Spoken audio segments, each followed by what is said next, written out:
Öncelikle iki taraflı, iki boyutlu bakmayı daha uygun görüyorum. Ben şahsım adıma değerlendirmek istiyorum bu konuyu. Baktığımız zaman son yıllarda aslında Müslümanlar için rahat bir zaman dilimi. Ama bir taraftan da bu zaman dilimini ne kadar acaba avantaja dönüştürüyor olduğumuzu. Bir başka pencereden baktığım zaman acaba bu rahatlık verildi, rahatlıkla beraber gafleti mi ön plana çıkarmış oldu insan için? Bir taraftan evet rahatlık var, işte güzel mesajlar da veriliyor ama alttan 25. kare orada bir şeyleri alttan bizi işliyorlar mı diye de düşünmeden edemiyor insan. Orada aslında baktığımız zaman iki boyutlu. Biz tevhid akidesine inanan insanlarız. Bir de toplumsal bir inanç sistemimiz var. Her iki boyuttan baktığımız zaman da ailenin, toplumun altını oyan şeylerin olduğunu görmekteyiz.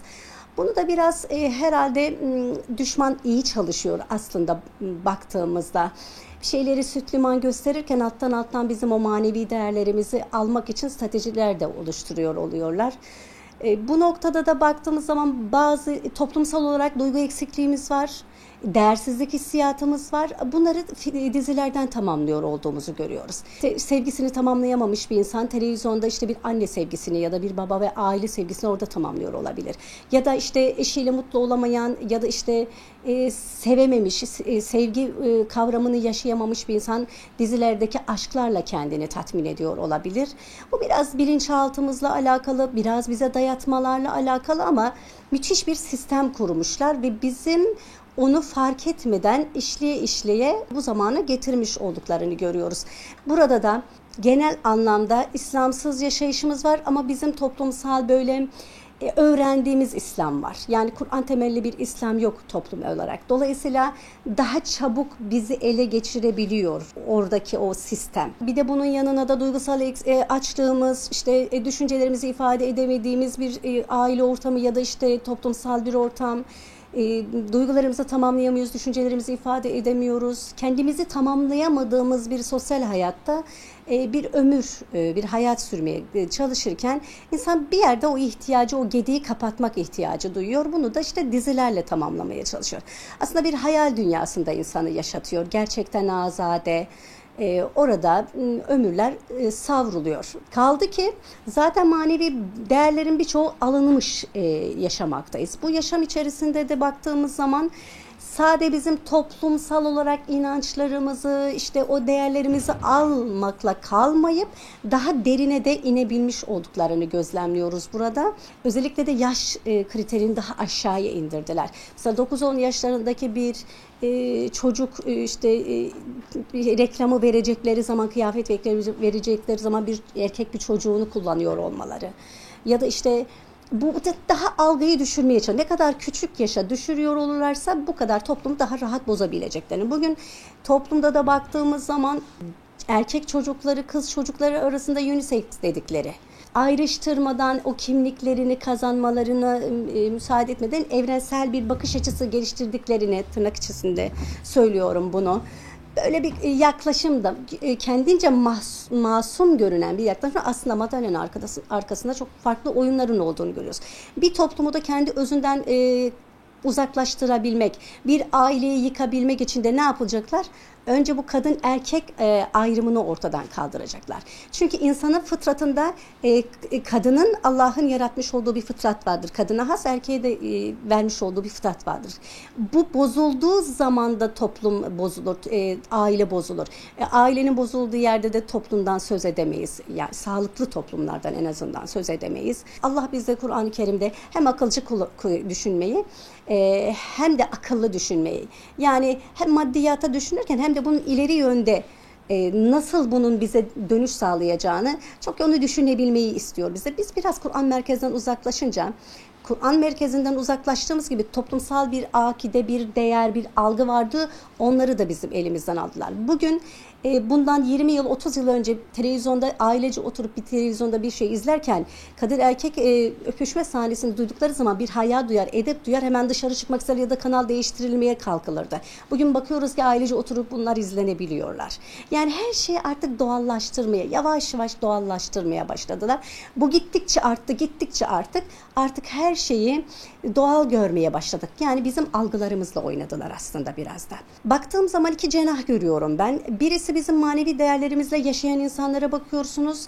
Aslında onlar daha bilinçli, daha hassasiyetli, daha sağduyulu olması gerekirken biraz daha gaflete daldıklarını ama bu değerlerden uzak yaşayan insanların da daha alıcılarının açık olduğunu, daha bu konuya daha hassasiyetli, daha mütevazi yaklaştıklarını gözlemliyorum. Yani daha çok karşı cenahtan biraz daha uyanmalar olduğunu görüyorum. Bizim cenahta da biraz da gafletin fazla olduğunu. Tabii ki istisnalar vardır. İstisnalar yok mudur?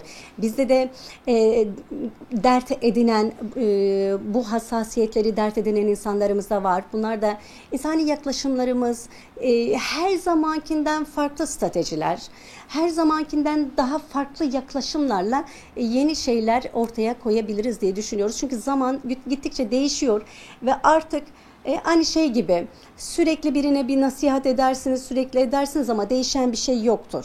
Orada o sürekli yaptığınız şeyi değiştirmek lazım. Farklı stratejilerle gitmek lazım ama bir başka açıdan da evet bir bilinçlendirme var. Gençlerimizde de farklı bir bakış açısıyla yönelme, araştırma var, irdeleme var, sorgulama var.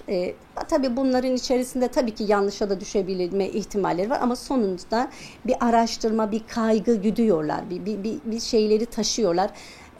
Bizim toplumumuz aslında küllerinden doğabilecek bir toplum. Bu 15 Temmuz zamanında genç bir delikanlıya soruyorlar. Boynunda da kelime-i tevhid bayrağı. Diyor ki o esnada neredeydiniz diyor. Diyor ki ya açıkça söylemesi gerekirse ayıp olacak ama diyor bardaydı geçiyorduk diyor.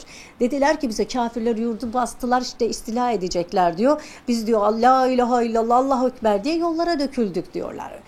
Aslında bizim toplumumuzun o temelinde iç dünyalarında hep bu Allah sevgisi muhakkak var. Sadece bizler bu küllerini, bu tozları üzerinden atıp da bu özü ortaya çıkarabilecek farkındalıklarla ortaya çıkabilecek bireylere ihtiyacımız, çalışmalara, insanlara ihtiyacımız var diyebilirim. Evet aile yılı olarak geçmişti ama biraz sanki bir şeyler yapılıyor ama içi boş gibi geliyor bana. Biraz vitrinlik oynuyoruz gibi geliyor bana. Yani bir şeyler yapılıyor, bir çalışmalar yapılıyor ama şey gibi hani bir süzgeç vardır bir şeyi süzgece koyarsın o istenmeyen şey aşağıya süzülür. O ayrıştırma yapılabilecek bir süzgecimiz yok. Birçok programlar yapılıyor, seminerler veriliyor, birçok şey yapılıyor ama bakıyoruz ki toplumda bir değişme var mı? Yok. O zaman bir şeyi eksik yapıyoruz orada. Bir şey eksik. Bir insana diyor onun fikirlerini değiştirebilmek istiyorsanız önce onun kalbine dokunabilmeniz lazım. Galiba bizler bir şeyleri söylüyoruz ediyoruz ama toplum içerisinde dediğim gibi bireylerin sevgi ihtiyacını gidermedikten sonra onların değer görme ihtiyaçlarını gidermedikten sonra galiba bir şeyleri vermek çok daha zor olacak. Bir insanın derinlerine inmek lazım ve derinlerine inebilecek projeler yapmak lazım. İnsanın çünkü çağımızın problemi insanın kendi derinlerine inilmediği zaman yüzeysel yaşamaya başlıyor ve biraz bencilleşme, narsizmin çok daha yüksek seviyede olmasındaki faktörün bu olduğu kanaatindeyim. Devlet bazına baktığımız zaman belirli bir kalıbın dışına fazla çıkamayacaklarını düşünüyorum. Çünkü tek pencereden bir şeyler yürütülmediği kanaatindeyim. Geniş bir çerçeveyle yürütülüyor devlet işleri. Dolayısıyla ne kadarını ne yapabilir bu tartışılabilir. Fakat biz toplumsal olarak baktığımız zaman bizim istediğimiz şekilde bir aktif, hani iyilerin aktif olduğu bir şey değil, daha çok kötülerin aktif olduğu bir zamanda iyilerin aktif olabileceği ve kötülerden daha aktif olabileceği buradaki bireysel olarak işte bu STK'lara düşen iş elbette çok olduğunu inanıyorum. Bunun için de mesela bulunduğu şartlar içerisinde nasıl stratejiler üretebileceğini, nasıl alternatifler yönetebileceğini, bir yerde bir şey yaparsınız A modeli ya da işte o zaman o devreye girdiği zaman sistem işler ama bakarsınız istediğiniz sonucu alamadığınız zaman mutlaka ikinci devreye sokabileceğiniz bir B modeli ya da C modeli olabilmeli. Stratejik, Çok yönlü düşünerek hareket etmek lazım. Her zaman şu ifadeyi kullanırım. Biz evet inanan insanlarız ama çağ değişebiliyor. Çağla beraber insanların algıları, yaşayış tarzları da değişebiliyor. Fakat bunun için ayağımızın bir tanesini sabit tutabilmeli. Diğer ayağımızda da dünyayı dolaşabilmeli. Burada sentez yapabilmeli. Kendi değerimizi, özümüze zarar vermeden sentez yapıp herkese ulaşabilmenin yöntemlerini bulmak gerektiği kanaatindeyim.